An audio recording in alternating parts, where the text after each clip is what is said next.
அவமானத்திலிருந்து என்னை காப்பாற்றினீர்.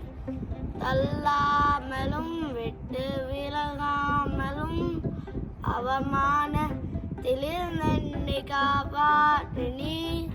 தள்ளாமலும் விட்டு விலகாமலும் அவமானத்திலிருந்து என்னை காப்பாற்றினீர்.